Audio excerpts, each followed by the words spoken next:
कल्पना एक मध्यम वर्गीय परिवार से थी जिसने अपनी स्नातक की पढ़ाई पूरी कर ली थी और अब वो अपने घर पर ही छोटे बच्चों को ट्यूशन पढ़ाती थी। कल्पना का रंग गोरा था और वो दिखने में बिल्कुल गुड़िया की तरह थी। कल्पना के माता पिता उसके शादी के लिए एक अच्छे लड़के की तलाश कर रहे थे। तभी कल्पना के मामा एक लड़के के बारे में बताते हैं। वो कहते हैं कि लड़के का नाम राहुल है, वो किसी कंपनी में मैनेजर के पद पर है और महीने के 70,000 कमाता है। कल्पना के माता पिता ने लड़के की फ़ोटो देखी तो उन्हें लड़का पसंद आ गया। जब कल्पना की मां ने कल्पना को लड़के की तस्वीर दिखाई, कल्पना ने कहा, जब आप दोनों को लड़का पसंद है तो मुझे भी पसंद है। अब लड़का और लड़की वालों के परिवार ने मिलकर शादी की तारीख तय कर दी। कल्पना के माता पिता बहुत खुश थे कि उनकी बेटी की शादी एक अच्छे घर में हो रही है।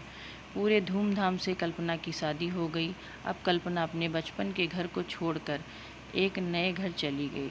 कुछ दिनों तो कल्पना को अपने माता पिता और अपने घर की बहुत याद आई। कल्पना की शादी के अब महीने बीत गए थे। अब उसके पति राहुल पहले जैसा व्यवहार कल्पना के साथ नहीं करता था। कल्पना से वो चिढ़ा सा रहता था। राहुल अब न पहले जैसा कल्पना को प्यार करता और न ही उसकी बातों को मानता। कल्पना को समझ नहीं आ रहा था कि वो क्या करे। वो बस रोकर अपने दर्द को कम करने की कोशिश करती। एक दिन कल्पना को पता चला कि राहुल सिगरेट पीने के बहाने छत पे जाता और किसी लड़की से बातें करता है।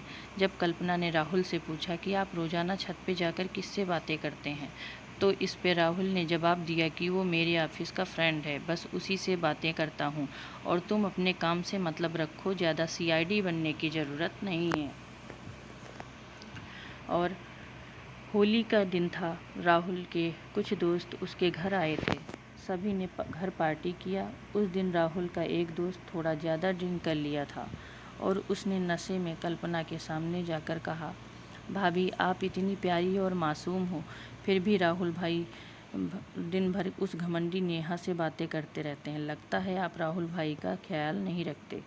ये सुनकर कल्पना का शक अब हकीकत बन चुका था।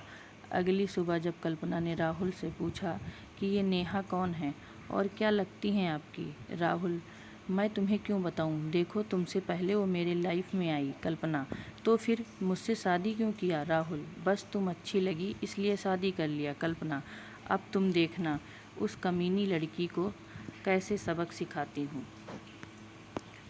नेहा को जब कल्पना ने कमीनी कहा तो राहुल ने गुस्से में कल्पना को बहुत मारा और उसे कमरे में बंद कर दिया। कल्पना के सास को सब पता था, फिर भी वो अपने बेटे के सामने एक शब्द भी नहीं बोलती थी। शाम को जब राहुल आया तब उसने रूम का दरवाज़ा खोला। उस दिन कल्पना की तबीयत खराब हो गई थी, फिर भी उसी हालत में उसने खाना बनाया। कल्पना ये सारी बातें अपनी माँ को बताना चाहती थी, लेकिन चाह कर भी वो नहीं बता पा रही थी, क्योंकि वो जानती थी कि अगर उसके माता पिता को ये सब पता चलेगा तो वो परेशान हो जाएंगे। राहुल अब कल्पना के साथ नौकरानी जैसा व्यवहार करने लगा। छोटी छोटी बातों पे उसे मारता। कल्पना अब धीरे धीरे डिप्रेशन का शिकार होने लगी। उसके दिमाग में गलत गलत ख्याल आने लगे। अब ना वो समय पे खाना खाती और ना ही किसी से बात करती। आखिरकार एक दिन कल्पना ने रूम में फांसी लगाकर आत्महत्या कर ली। कल्पना ने आत्महत्या का कारण किसी को नहीं बताया, लेकिन उसके सास को पता था कि कल्पना ने आत्महत्या क्यों की। दूसरी तरफ कल्पना के माता पिता का रो रो कर बुरा हाल हो गया। कल्पना की मां ने पुलिस को आत्महत्या का कारण उसके ससुराल वालों को बताया। पुलिस राहुल और उसके माता पिता को ले गए, लेकिन पैसा के दम पर कुछ ही दिनों में राहुल और उसके माता पिता जेल से छूट गए। जीवन में अक्सर अच्छा दिखने वाला इंसान अच्छा नहीं होता। उसके अंदर कहीं न कहीं बुराई छुपी होती है और वही बुराई किसी की ज़िंदगी को बर्बाद कर देती है। कुछ ऐसा ही कल्पना के साथ हुआ।